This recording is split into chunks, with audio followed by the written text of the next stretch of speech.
Hi everybody. Over the course of the past few weeks, we have been looking at different aspects of the Gruul Delirium deck in Standard, including a deck tech, a sideboard guide against the top 10 most popular decks in Standard, different flex slots and builds, as well as tips and tricks, nuances and play patterns within the deck. So I wanted to combine all of those into one big deep dive. Enjoy. So this is the Gruul Delirium deck. Really, this is just a Gruul aggro deck with like Delirium, I guess, silliness or Delirium strategies and whatever. Everything's very, very low to the ground. And as far as the lands go, there's not much to see here. We just have red-green lands, 3 Restless Ridgeline, you know, having things come in untapped is really important, but also this is one of those decks that's a little weak to board wipes, so we have to be a little worried about that. So the man lands are pretty powerful. Now, what Delirium is having 4 different types of cards in the graveyard. And so having a lot of different types of cards in our deck is super important. So we have 2 artifact creatures, for example, we have planeswalkers, we have enchantments, instants, etc., etc. So it's really easy to get Delirium. So I'm gonna divide stuff up really quick just so we can sort of talk about all of these things. So the essence of the Delirium deck is trying to fill our graveyard. So we're playing 4 Seed of Hope where we mill 2 cards, and I may put a permanent card from among the milled cards into your hand. You gain 2 life. So putting cards in our graveyard, absolutely excellent. Also, most of the cards in our deck are permanent, so we will almost always hit something. Like really, like just the Seed of Hopes and this category are the non-permanent, so it's super unlikely we won't hit something. But more importantly, it's a May, so we can choose to not grab something if it happens to turn on our Delirium. We're also playing Dredger's Insight. Notably, this is an enchantment, which is a different type of card to make it a little bit easier to get Delirium. And whenever one or more artifact and or creature cards leave your graveyard, you gain 1 life. So if you have Dredger's Insight or multiple Dredger's Insight, and then you like Seed of Hope, you can gain extra life because it's leaving your graveyard. And when this enchantment enters, mill 4 cards. You may put an artifact, creature, or land card from among the milled cards into your hand. So really, that's just like all the permanents in our deck besides like Wrenn and Realmbreaker. It's just another way to fill our graveyard and give us a little bit of card selection. Now, why are we trying to fill our graveyard? Well, a lot of these cards have Delirium and get a lot better with Delirium. For example, the 3 big ones are Patchwork Beastie, Wildfire Wickerfolk, and Fear of Missing Out. Patchwork Beastie is a 1-mana 3/3, which is disgusting. However, it can't attack or block unless you have Delirium, unless you have 4 or more card types among cards in your graveyard. However, it can help itself get Delirium by milling a card at the beginning of your upkeep. So it's just like very little mana investment for a very large creature. It's also an artifact creature in and of itself, so when it gets milled and put into your graveyard, it can help with Delirium quite a bit. It's just a very, very good card. Wildfire Wickerfolk is a 2-mana 3/2 with haste, and it gets +1/+1 and has trample if you have Delirium. And again, it's very easy to have Delirium. So really, it's just a 2-mana 4/3 with trample with haste. That's so good and so aggressive. And frankly, all these cards are meant to be bigger than they're supposed to be. Kind of reminds me of a Selesnya deck, you know, and they're all kind of hard to deal with. Fear of Missing Out is the big Delirium payoff. When it enters, discard a card, then draw a card. So we can selectively attempt to get Delirium by discarding a card. It's also an enchantment creature, so it counts as 2 different card types. And if you have Delirium, whenever Fear of Missing Out attacks for the first time each turn, if there are 4 or more card types among cards in your graveyard, untap target creature. After this phase, there's an additional combat phase. So we get 2 combat phases, get things to untap.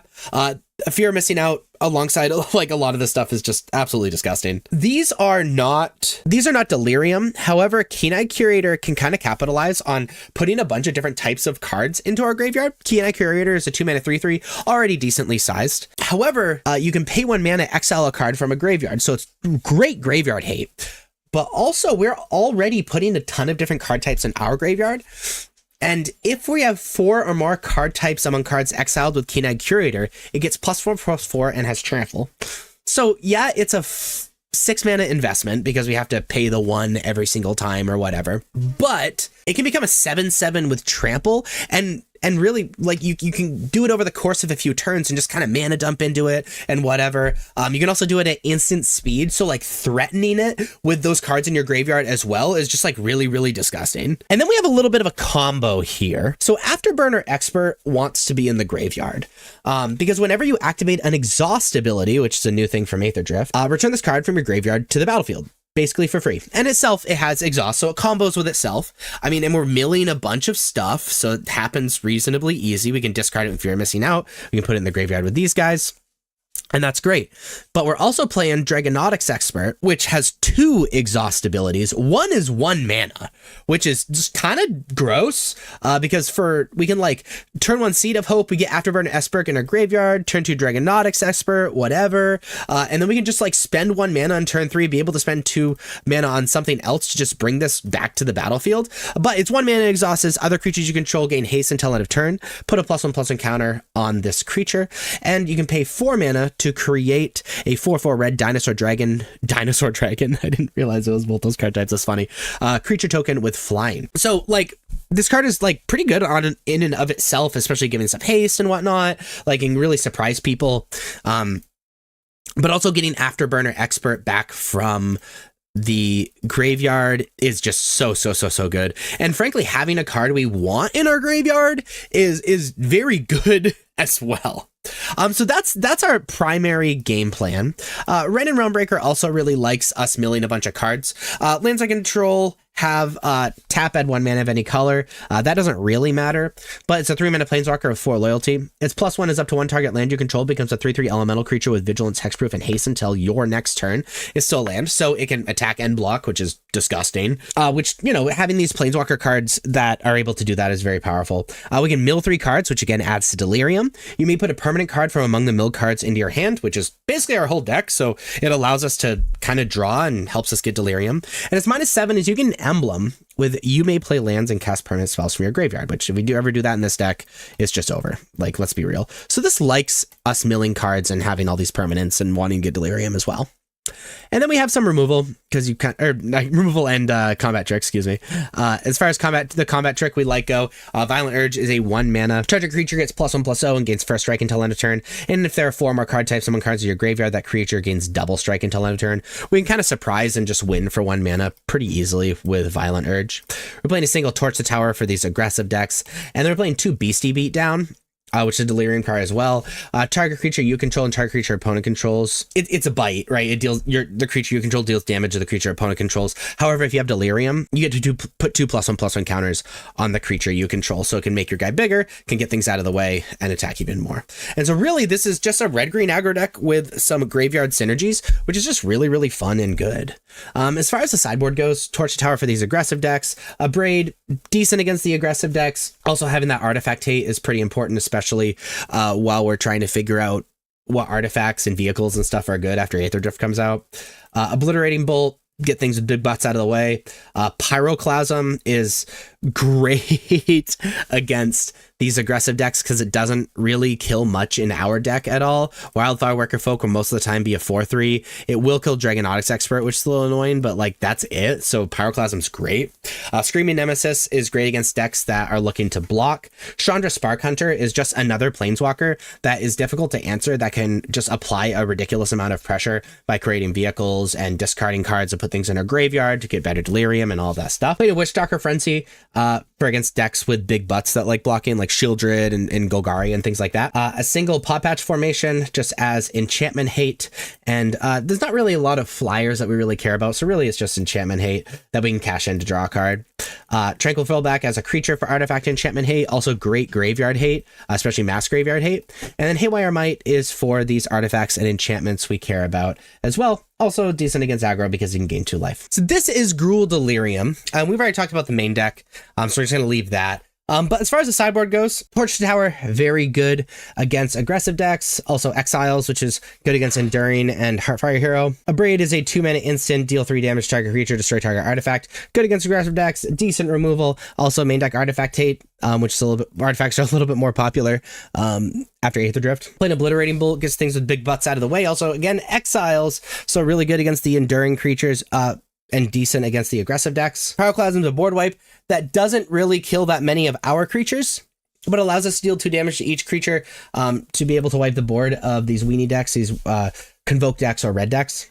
Screaming Nemesis is excellent against decks that are looking to block or have damage-based removal. It's a 3/3 with haste. Whenever Screaming Nemesis is dealt damage, it deals that much damage to any other target. If a player is dealt damage this way, they can't gain life the rest of the game. Just a good hasty threat that's really, really hard to block to answer. Playing a 1 of Chandra Spark Hunter. This is a 4-mana Planeswalker which starts with 4 loyalty. At the beginning of combat on your turn, choose up to 1 vehicle you control. Until end of turn, it becomes an artifact creature and gains haste. That doesn't really matter, except for its own 0 ability. +2 is you may sacrifice an artifact or discard a card. If you do, draw a card. So this allows us to fill up our graveyard a little bit more with Delirium, allows us to sort of have card selection. Its 0s, we create a 3/2 colorless vehicle artifact token with Crew 1, which remember, Chandra can mana up by herself, especially the turn it comes out because it gives a haste. As my 7 is you get an emblem with whenever an artifact you control enters, this emblem deals 3 damage to any target. So that just says win the game in this deck. Like, let's be totally real. So really we're playing this against decks that are really good at answering what we're doing or go super, super, super long because this is much harder to answer a permanent. We could play a Witchstalker Frenzy in the sideboard for things with big butts to get out of the way. Also fine for racing against aggressive decks. It costs 1 less for each creature that attack this turn. So in this deck, it very often costs 1 and deals 5 damage to target creature. So perfect size for Shield Druid, etc., etc. Could play a Paw Patch formation. It's a 2-mana instant. Destroy target enchantment, destroy target creature with flying, draw a card, create a food token. It can replace itself, which is awesome, but great enchantment hate. The flying thing doesn't really matter in standard right now. We could play a single Tranquil Frillback. So this is one of those Jack of all trades, Master of none cards. It's a 3-mana 3/3, and when it enters, you can pay green up to 3 times, and each time we get to choose one of these effects. Destroy target artifact or enchantment, exile target player's graveyard, or you gain 4 life. So decent against aggro because you gain life, really good artifact and enchantment hate, good graveyard hate. The thing is, it's not excellent at any of these things, but it can come in a lot of matchups. And we're playing 2 Haywire Might, which is a 1-mana 1/1. When it dies, you gain 2 life, and we can pay green, sacrifice Haywire Might to exile target non-creature artifact or enchantment. Decent artifact and enchantment hate, decent against aggro because you gain life, and it's a creature and an artifact, so it's good for Delirium. So let's talk about the top 10 decks and how to sideboard against them. The most popular deck is the Gruul aggro deck, basically mono red splashing green. We're going to decide all this removal: Torch the Tower of Braid, Obliterating Bolt, Pyroclasm. I like Screaming Nemesis too. Trickle Fillback to block and gain life. And Witchstalker Frenzy just has additional removal. We have 11 card sideboard for the Gruul aggro deck. Again, not the mirror, the aggro deck. We'll be sideboarding the same against Gruul Prowess and mono red Prowess as well. And we're going to be siding out anything that's slow or doesn't just directly attack on its own. Just important that it is good nearly entirely on its own. We're going to side out of these exhaust combos because we often don't have time to activate them, and they're bad blockers. Side out a single run and Realm Breaker, even though it can create a 3/3, like I'm not super interested in that compared to everything else in our deck, and that's how I'm going to sideboard against those 3 red-based aggro decks. The second most popular deck is Esper Self Bounce. We're going to sideboard the same as Dimir Self Bounce as well. A Braid is super good, is able to kill every creature, especially Fear of Isolation, so they can never Kaido. Witchstalker Frenzy, also a fun card.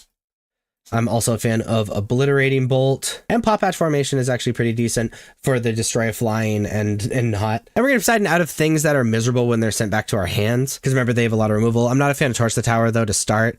Violent Urge is just too easy for them to interact, so I'm not a giant fan of it. And we're going to side out of a few Afterburner Expert, because getting that sent back to my hand is really miserable. So this is how we're going to sideboard against Esper Pixie and Dimir Bounce. Which brings us to the 4th most popular deck, which is Golgari Midrange. Against Golgari, they're trying to kill our creatures. Like, that is just straight up what is happening. And they have decent blockers. So we're going to be siding in Chandra Spark Hunter, the 2 Obliterating Bolt, and Witchstalker Frenzy. These guys to get blockers out of the way, and this to go, and Chandra to go long and have a more difficult to answer permanent if it's needed. We side now Torch Tower, we just don't need it. Violent Urge, they have too many removal spells, and a Beastie Beatdown. We can't rely on having a creature all the time. This is how I'm going to sideboard again. And a lot of stuff has Death Touch too, but this is how I sideboard against the Golgari midrange deck. The 5th most popular deck is Domain. Against Domain, I'm a fan of Obliterating Bolt. It deals with it deals with a lot of the overlords, and also deals with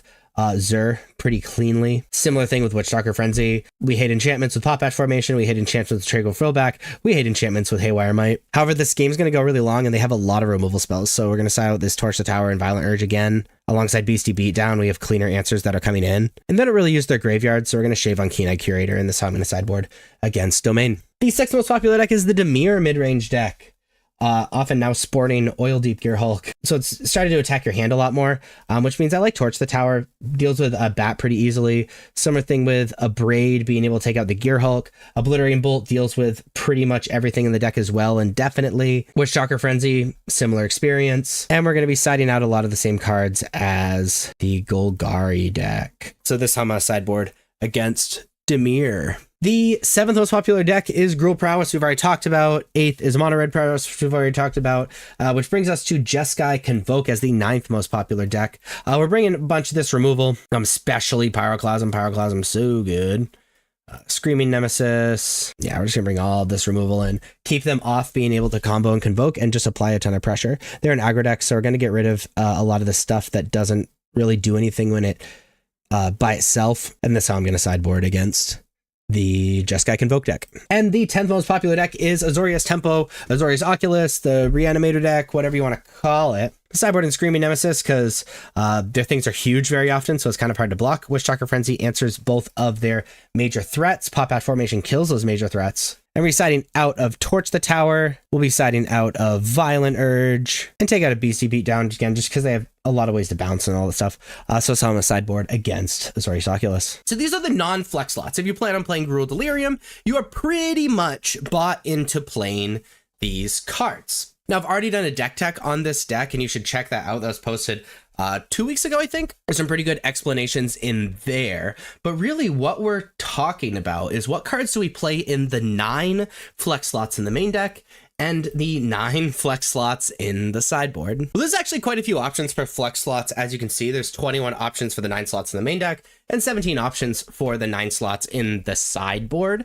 So let's talk about these. Number 1, you can play the 22nd land. Some versions of the deck are playing 22 lands. If you were to play that another land, it would probably end up being a forest.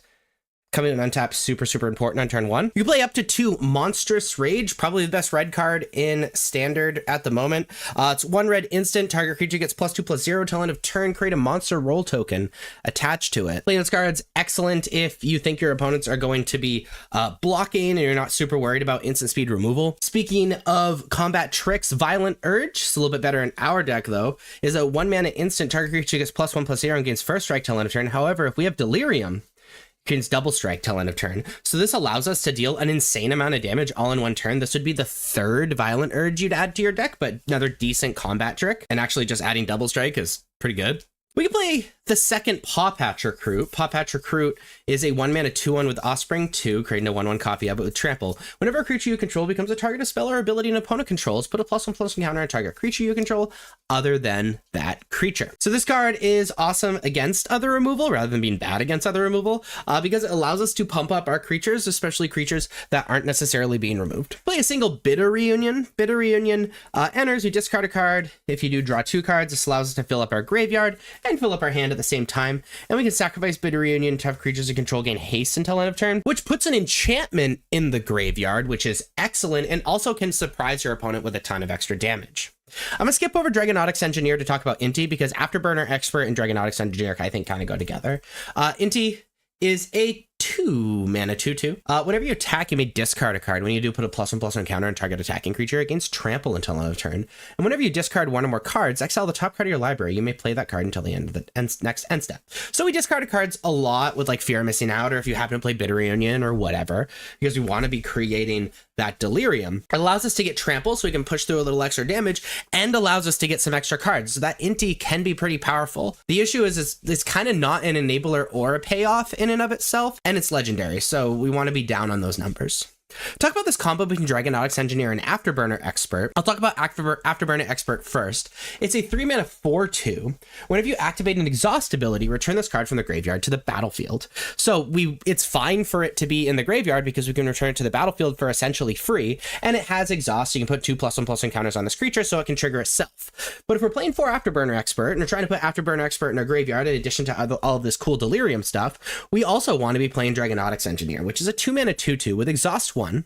Other creatures you control gain haste until end of turn, put a +1/+1 counter on this creature. And exhaust 4, create a 4/4 red dinosaur dragon creature token with flying. The cool part about this is it has 2 exhaust abilities, one for extremely cheap, so it becomes very, very easy to bring back Afterburner Expert. And frankly, both of these exhaust abilities are pretty solid. So if we're playing these cards, you're probably playing a playset of both to make both of them better. You can play up to 2 Omnivorous Flytrap. It's a 3-mana 2/4 with Delirium. Whenever it enters or attacked, if you have Delirium, distribute 2+1/+1 counters among 1 or 2 target creatures. Then if there are 6 or more card types among cards in your graveyard, double the number of +1/+1 counters on those creatures. This is an amazing way to just like make your creatures insanely tall and call for specifically a black or white removal spell, or the game's just over. You could be playing Thunderous Velocipede. It's a 3-mana 5/5 with Crew 3, which is pretty easy for you to do and trample. And it's a vehicle. Each other vehicle and creature you control enters with an additional +1/+1 counter on it if its mana value is 4 or less. Otherwise, it enters with additional 3 +1/+1 counters on it. Just an excellent way to have our creatures be huge, frankly. And we can play Wrenn and Realmbreaker number 3 and 4. It's a 3-mana planeswalker with starting loyalty 4. Lands you control become rainbow lands, which don't really matter in this deck. However, +1 is target land you control becomes a 3/3 elemental creature with vigilance, hexproof, and haste until your next turn. It's still a land, so it can attack and block. It's really good against these decks that are looking to board wipe. It allows us to kind of survive that. Its -2 is mill 3 cards, then put a permanent card from among the milled cards into your hand. Most of our deck is permanent, so really it's like we get a card out of the top 3, and then also we're able to fill our graveyard to get Delirium even faster. And its -7 is you get an emblem with you may play lands and cast permanent spells from your graveyard, which essentially says you win the game in this deck because our deck is nearly all permanents. So you're going to select 9 of these 21 cards to add to your main deck. And then let's look over at the sideboard. We're going to be selecting 9 of these 17 cards. We could be playing 2 Lithomanic Barrage. Very good. It's 1-mana sorcery, can't be countered, deals 1 damage to target creature, planeswalker, deals 5 instead of white or blue. Really good against the white or blue decks, Azorius Tempo, the Esper and Dimir, Self-Bound, stuff like that. Torch the Tower is 1-mana instant with Bargain. Torch Tower deals 2 damage to target creature, planeswalker if the spell is bargained. Instead, it deals 3 damage to that permanent, and you scry 1, and you exiled if something dealt damage by it dies. This is just simply excellent against Heartfire Hero because damage isn't dealt to you because it gets exiled when it dies. Really good against the Enduring cards, stuff like that. We could play a Braid. It's a 2-mana instant. Choose 1, it deals 3 damage to target creature or destroy target artifact. Good incidental artifact hate, especially since we don't know how good these vehicles are going to be in the new standard format. And decent creature destruction. Could play Obliterating Bolt number 3. It's a 2-mana sorcery. Obliterating Bolt deals 4 damage to target creature or planeswalker. If that creature or planeswalker would die this turn, exile it instead. Great to get stuff out of the way so that we can continue attacking. Also perfectly sized for a lot of the scary black cards our opponent would be playing. We can play Pyroclasm number 3. It's a 2-mana sorcery. It deals 2 damage to each creature. Very good against the aggressive decks, obviously, especially like Convoke. Could play 2 Screaming Nemesis. Screaming Nemesis, a 3/3 for 3 with haste. Whenever Screaming Nemesis is dealt damage, deals that much damage to any other target. If a player is dealt damage this way, they can't gain life for the rest of the game. It's excellent if your opponent's looking to block or is using red base removal. Chandra Spark Hunter is a 4-mana planeswalker. Starts at 4 loyalty. At the beginning of combat in your turn, choose up to 1 target vehicle you control until end of turn becomes an artifact creature and gains haste. That's not super relevant except to its own abilities, except for if we're playing Thunderous Velocipede, excuse me. But it's +2. You may sacrifice an artifact or discard a card. If you do draw a card, that's great. We want to discard cards. We want to fill up our graveyard for that Delirium. Its 0 is create a 3/2 colorless vehicle artifact token with Crew 1. Very good to survive these board wipes and stuff that are excellent against our deck. And its -7 is you get an emblem with whenever an artifact you control enters, this emblem deals 3 damage to any target. That's a little less relevant.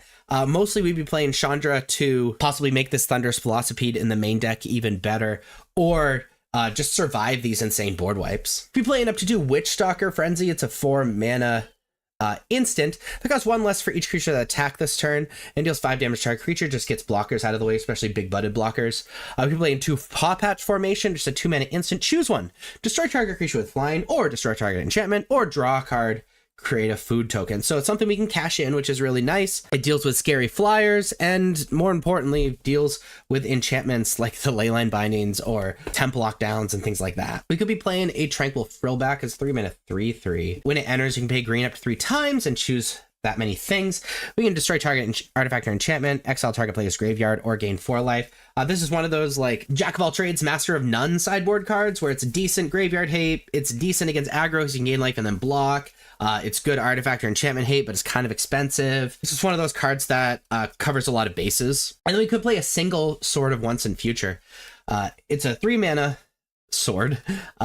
Equipment. You can equip 2. Equipped creature gets +1/+2, has protection from blue and from black. And whenever equipped creature deals combat damage to a player, surveil 2. Then you may cast an instant sorcery spell with mana value 2 or less from your graveyard without paying its mana cost. If that spell be put into your graveyard, exile it instead. Allows us to fill up our graveyard. Really good against blue and black, which, you know, some of the best decks are blue and black at the moment. And then if we're playing something like Violent Urge or Monstrous Rage, it can just be the end of the game by pumping our creatures up. So we're going to be selecting 9 of these 17 cards to add to our sideboard and 9 of these 21 cards to add to our main deck to create our very own yet stock version of Gruul Delirium. And the first one I feel like is obvious, but this feels like a red-green aggro deck, but remember, Delirium matters. Pay attention when you discard stuff. Sometimes you're going to be discarding things that aren't like the weakest card in your hand just to get Delirium in the graveyard, and that's okay. And pay attention to what you pick when you mill off of things like Seed of Hope or Dredger's Insight, because you don't want to take Delirium from yourself, even if it means not grabbing the most powerful card that you milled. And alongside that, remember, there's a lot of things that are multiple types, like Patchwork Beastie and Wildfire Wickerfolk are artifact creatures. That counts as 2 types as far as Delirium goes. Or Fear of Missing Out is an enchantment creature, again, counting as 2 separate types. So those cards being in the graveyard are even more powerful. Also, if you plan on playing the Afterburner Expert Dragonautics Engineer combo, Afterburner Expert being in the graveyard is excellent because whenever we activate an exhaust ability, which is very easy with Dragonautics Engineer or with another Afterburner Expert, we get to bring Afterburner Expert back for free, and then it becomes really difficult to answer if they don't have exile removal. And then lastly, Keen-Eyed Curator is one of our best threats, but pay attention to what you exile. This is good in this deck because there are so many card types in this deck that we can exile stuff in our graveyard with Keen-Eyed Curator and of course our opponent's graveyard. But sometimes we're going to take Delirium away from ourselves to make this thing a 7/7. And sometimes that's okay, but you need to be smart about it and understand your role in the matchup and the situation as a whole. If you like this video, please be sure to like and subscribe. Check me out on social medias. Links are above me and in the description. Thank you so much for watching. I'll see you next time. Bye-bye.